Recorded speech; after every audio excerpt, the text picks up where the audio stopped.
Hello, class. This is going to be a little bit different from your notes. This one is not really in your packet, so what we're going to do is you want to take like a blank sheet of paper or the back of something that you're not using. And this standard that we're going to learn today is about sine and cosine again, going back to the unit circle. And last time I taught you that the y-coordinate is sine and the x-coordinate is cosine on the unit circle.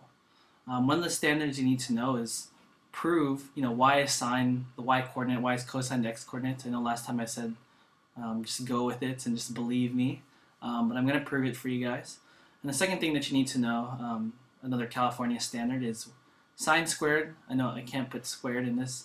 Sine squared plus cosine squared equals 1. I'm also going to prove that as well. So I'm going to do, let me see if I could draw a circle real quick. So let's pretend this is the unit circle again, okay? And I'm going to draw, let's say for example, a line, and let's just say pi over 3. Let's just say this is at pi over 3, and if you don't remember, or you could look it up, but at pi over 3, the coordinates are radical 3 over 2 and 1 over 2. Sorry, that's supposed to be a 3. I don't know why I can't get 3. How about the sum of that?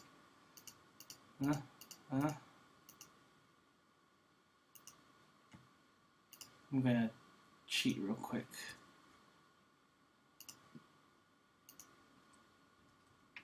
There. So it's radical 3 over 2 and 1 over 2 in the unit circle. So what I'm going to do is let's pretend. Let me just cut this triangle out, and let's just care about just that triangle. So if that's the x and y coordinates at pi over 3, okay, that means if the x coordinate is radical 3 over 2, that means this length right here is radical 3 over 2. Agree? And if the y coordinate is half, you have to agree that this is half. Okay, so far, so all I've done is I took coordinates, radical 3, I'm just giving you a coordinate somewhere in the unit circle where radical 3 over 2 and 1/2 are the coordinates. If the x-coordinate is radical 3 over 2, that means that's how long this side of the triangle is. And if the y-coordinate is half, that's how long this side of the triangle is. You may have forgotten, but I'll remind you forgot. But do you remember what the radius of a unit circle is, or why they call it the unit circle? Yeah, in a unit circle, the radius is exactly 1. So in this triangle, this is actually 1. Now, this is how I prove sine and cosine are just the x and y coordinates. So let's just call this theta some angle. We already know what angle it is, but let's just call it some random angle. It could be any angle. And you may have forgotten, you should have learned this in geometry, SOHCAHTOA, or sine and cosine, and tangent. You may have learned that, here, let me write it out for you in case you forgot. So I don't know if that looks familiar to you, but sine is opposite over hypotenuse, cosine is adjacent over hypotenuse, and tangent is opposite over adjacent, but I'm going to focus on just sine and cosine. So looking at my triangle, I might tell you or ask you, what's the sine of this angle? You would say sine of the angle is opposite, remember this is opposite, half over 1. So sine of theta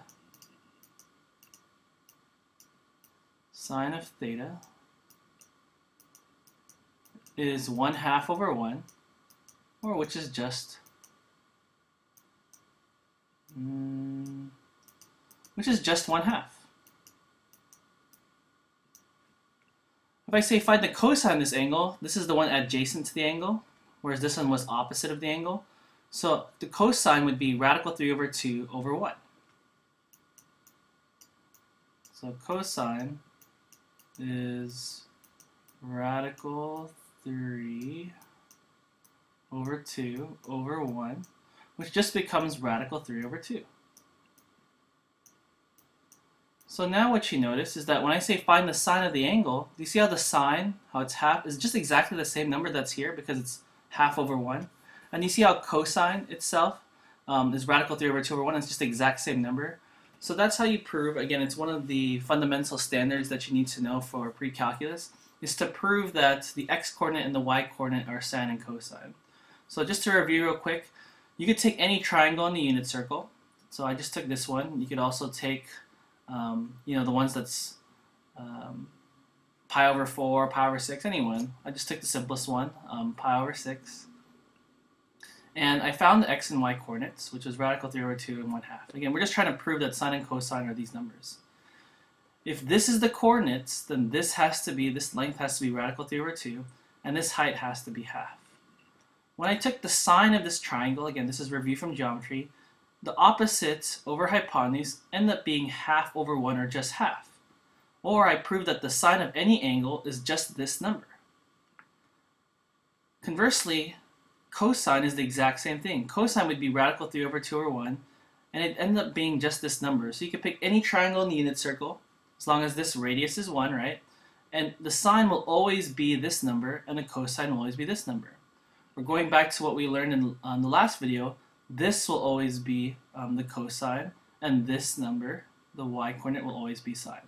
So we did objective number 1, prove sine and cosine on the unit circle. Number 2 is also very simple.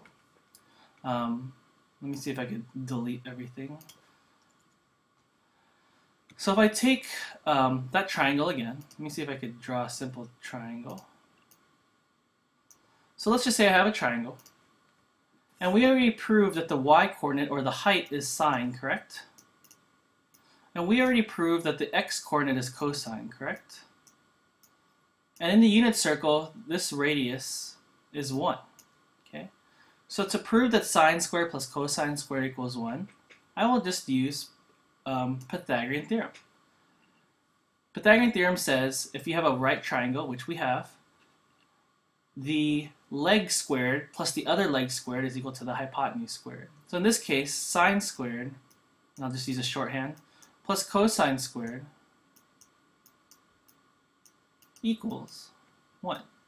So those are, I know it sounds weird, or it's a different kind of math. We're not really doing math problems, but in one of the math standards for all California students taking pre-calculus, you need to know, one, how to prove on the unit circle that the y-coordinate is sine and the x-coordinate is cosine, and you also have to prove that sine squared plus cosine squared equals 1.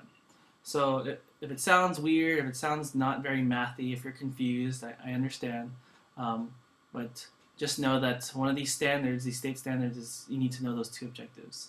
So thanks for listening. It's sort of a half video. It's only 8 minutes long. Thank you for watching.